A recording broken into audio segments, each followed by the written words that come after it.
जय श्री राम, हर हर महादेव। देखिए, हमारा जहाँ जन्म हुआ था पटना में, यह शंकर भगवान का मंदिर है और ये भोलेनाथ के मंदिर के प्रांगण में ही हमारा घर हुआ करता था।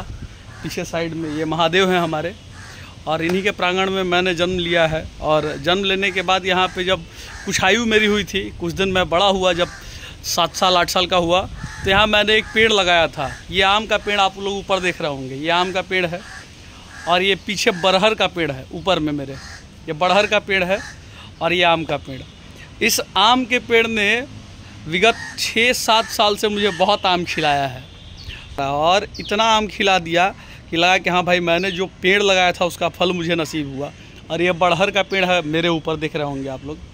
और इस बरहर के पेड़ ने बहुत बरहर का अचार लगवाया आसपास इस मोहल्ले में। ये झोपड़पट्टी इसको कहा जाता है, पुनाई चक स्लम बस्ती है ये, जहाँ हमारे बाबा और पिताजी रह करके इस बस्ती को बसाए थे। सरकारी ज़मीन पे ही है, लेकिन गरीबों को रहने का आश्रय दिया गया। हमेशा सरकार इस गरीब के झोपड़ियों को तोड़ देती है। आप देखिए, पीछे झोपड़ी ही झोपड़ी होगा। यहाँ एक और झोपड़ी है जो मंदिर प्रांगण में पूजा वूजा करते हैं लोग, तो रहते हैं। तो झोपड़ी हमेशा यहाँ तोड़ दिया जाता है, लेकिन फिर भी लोग के अंदर श्रद्धा है। जहाँ उनको रहने का मकान नहीं है, जो रेंट नहीं दे सकते, वो बेचारे फिर से दोबारा झोपड़ी बनाते हैं। तो कहा जाता है कि जो आप पेड़ अगर अच्छा लगाएंगे ना, तो आपको फल खिलाएगा। पेड़ हमेशा आपका ऋणी होता है, क्योंकि आपने पेड़ को लगा करके ऑक्सीजन देने का लोगों को काम किया, और पेड़ ने भी ऑक्सीजन आपको देने का काम किया है, पेड़ ने फल खिलाने का काम किया है।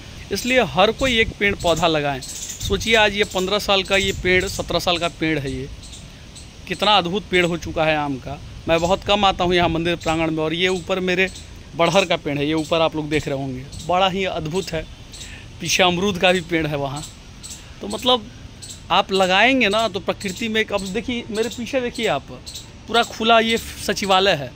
पेड़ पौधे नहीं दिख रहे होंगे, पीछे दिख रहे हैं पेड़ पौधे, लेकिन मेरे मंदिर प्रांगण, जो भी मेरा ये छोटा सा मंदिर है, इस मंदिर प्रांगण के चारों तरफ पेड़ पौधे हैं।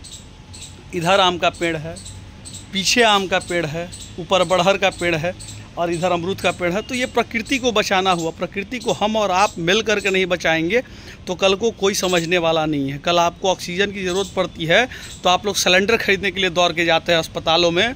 याद करिए वो कोरोना का समय, जब आपको सिलेंडर खरीदना पड़ता था और सिलेंडर मिलता नहीं था। 50-50 हज़ार, 40-40 हज़ार में सिलेंडर का दाम लगाया जाता था।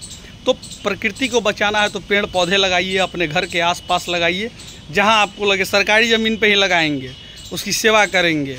सरकारी रोड पर नहीं लगा हुआ है पेड़ पौधा, वहीं लगाएंगे। और पेड़ पौधा से मतलब वातावरण को अच्छा करेंगे, ऑक्सीजन दिलवाएंगे। और ऐसे पेड़ भी लगाएं जिससे फल भी आए।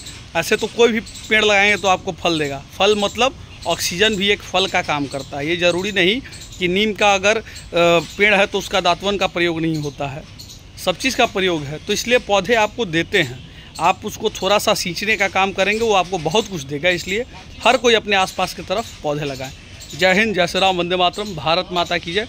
और पौधे का महत्व समझें।